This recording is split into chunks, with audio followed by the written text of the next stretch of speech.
tristesse arrive, je sais tu es là, toujours près de moi. Bon samedi, bienvenue à votre émission La Victoire de l'amour. J'espère que vous allez bien, qu'on se prépare à vivre une très, très belle journée. Aujourd'hui, on rejoint notre ami, comme à tous les samedis, notre ami Stéphane et l'homélie avec Simon.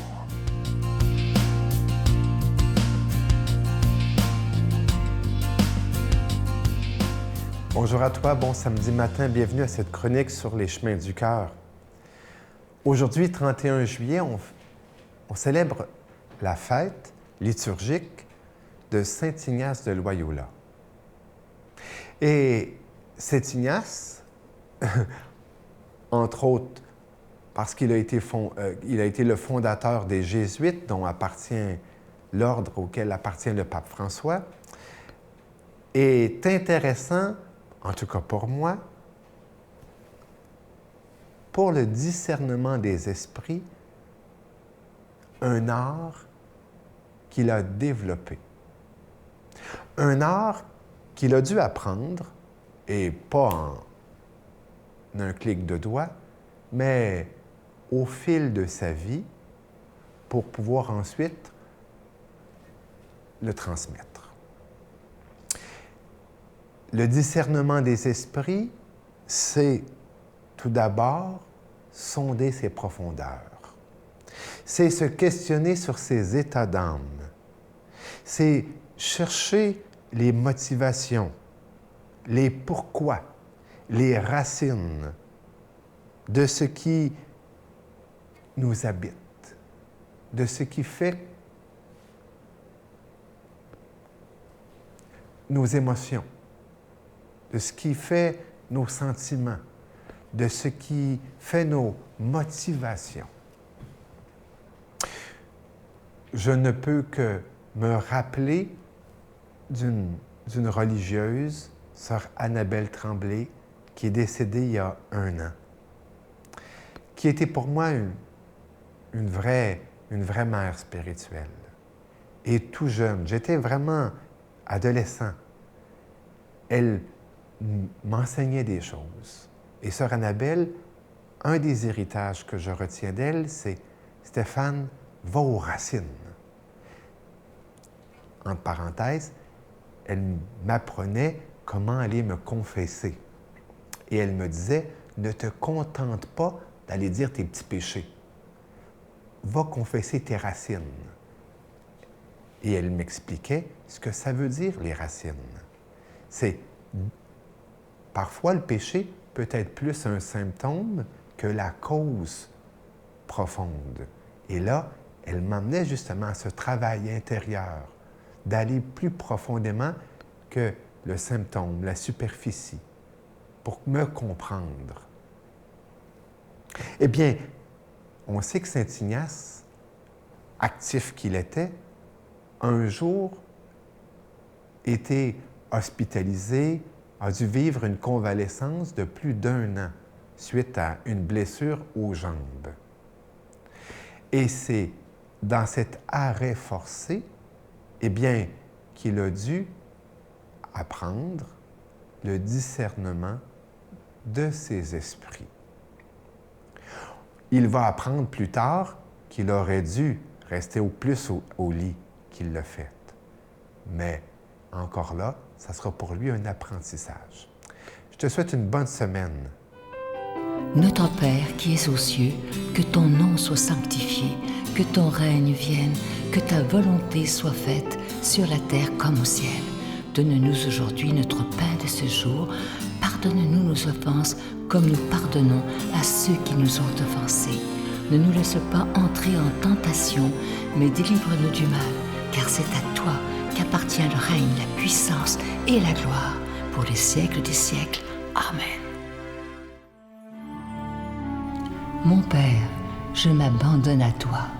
Fais de moi ce qu'il te plaira. Quoi que tu fasses de moi, je te remercie. Je suis prête à tout, j'accepte tout, pourvu que ta volonté se fasse en moi, en toutes les créatures. Je ne désire rien d'autre, mon Dieu. Je remets mon âme entre tes mains. Je te la donne, mon Dieu.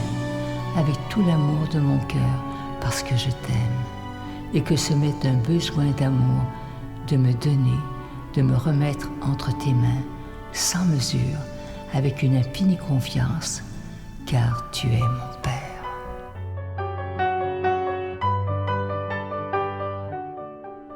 Encore une fois, je vous rappelle qu'en ce mois de juillet, il n'y a pas de cadeau du mois. Vous savez que l'été, c'est toujours plus difficile au niveau des dons, mais nous préférons croire totalement à ce Jésus qui est le maître de l'impossible afin qu'on puisse continuer, comme on le fait depuis 26 ans, à vous présenter des émissions 7 jours par semaine. Je pense que c'est ça le plus beau cadeau. Alors, merci de votre grande générosité. Merci de votre don spécial de l'été 2021. Et je vous rappelle, je vous l'ai répété pendant tout le mois de juillet, c'est une phrase qui est magnifique dans la Bible de Saint Paul qui dit ceci, que chacun donne comme il l'a résolu en son cœur, sans tristesse ni contrainte, car Dieu aime celui qui donne avec joie. Ça veut dire que vous ne devez pas être triste de donner, vous ne devez pas vous sentir obligé de donner, selon Saint Paul, mais vous devez le faire avec beaucoup de joie parce que vous croyez qu'il est important d'annoncer la parole de Dieu et Dieu sait que dans le monde dans lequel on vit présentement, on a besoin plus que jamais d'annoncer ce Jésus qui est le Prince de la paix. Je vous donne l'adresse en vous disant merci de tout cœur de votre don spécial pour l'été 2021. La Victoire de l'amour, case postale 120, succursale Boucherville à Boucherville, le J4B 5E6, je vous la redonne. La Victoire de l'amour, case postale 120, succursale Boucherville à Boucherville, le J4B 5E6. Également par téléphone, par carte de crédit, du lundi au jeudi, de 8h à 17h dans le 514-523-4433, 523-4433 ou sans frais, le 1-888-811-9291. 1-888-811-9291 et notre site Internet, le www.lavictoiredelamour.org.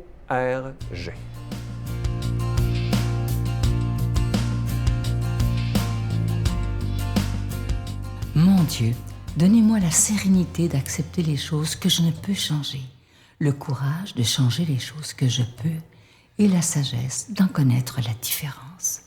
Amen.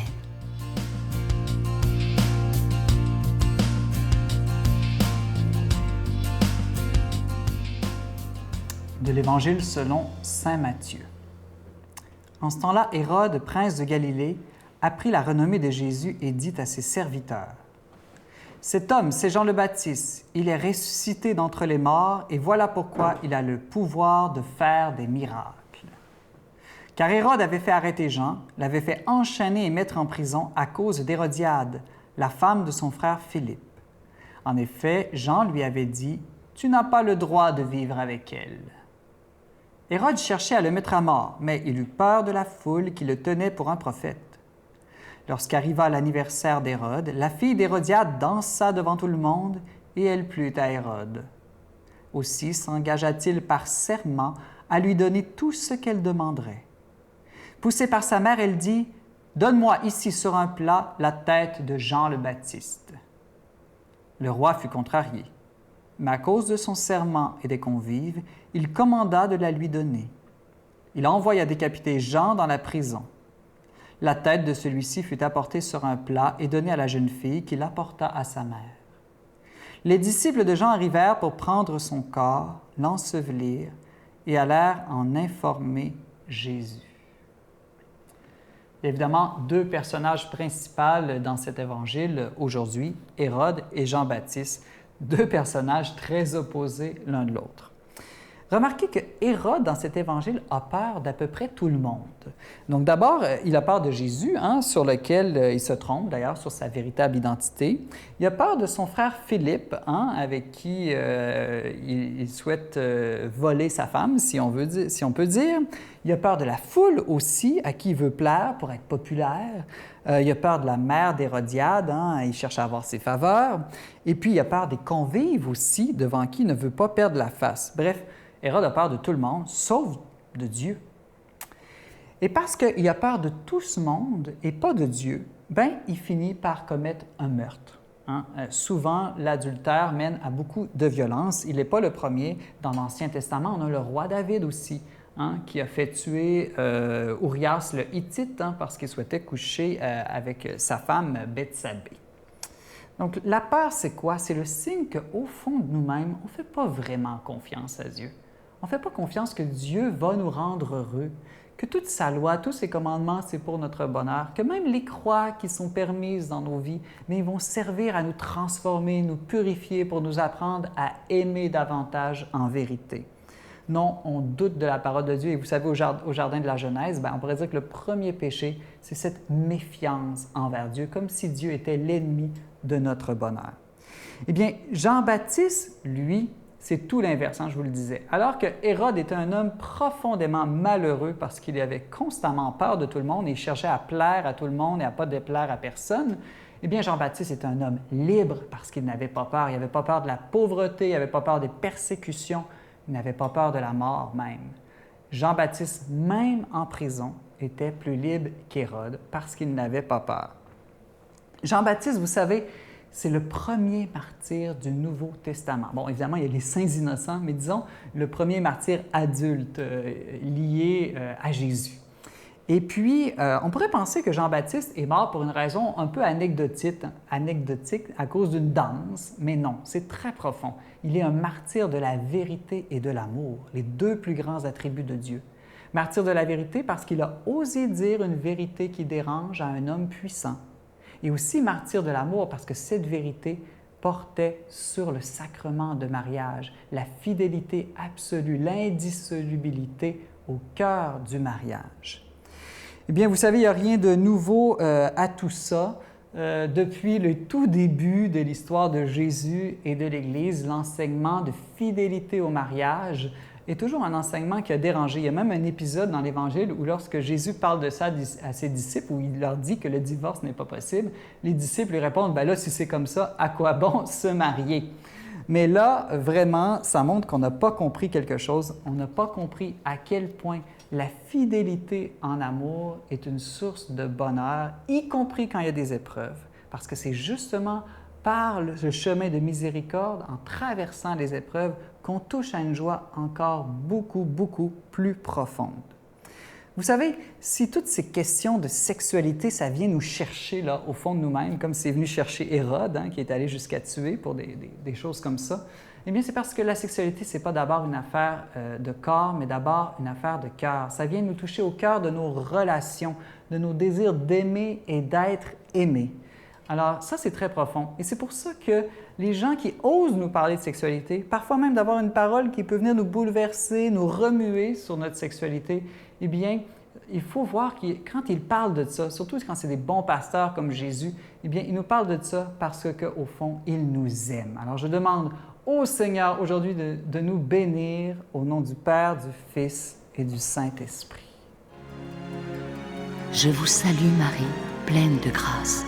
Le Seigneur est avec vous. Vous êtes bénie entre toutes les femmes, et Jésus, le fruit de vos entrailles, est béni. Sainte Marie, Mère de Dieu, priez pour nous pauvres pécheurs, maintenant et à l'heure de notre mort. Amen.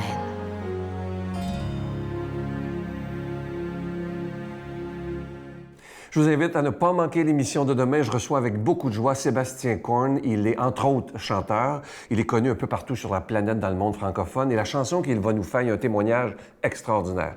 Mais la chanson qu'il nous fait, qui s'appelle « Infiniment grand », a été vue plus de 7 millions de fois sur YouTube, sur la planète. C'est une chanson qui est tellement belle, c'est lui qui l'a composée d'ailleurs.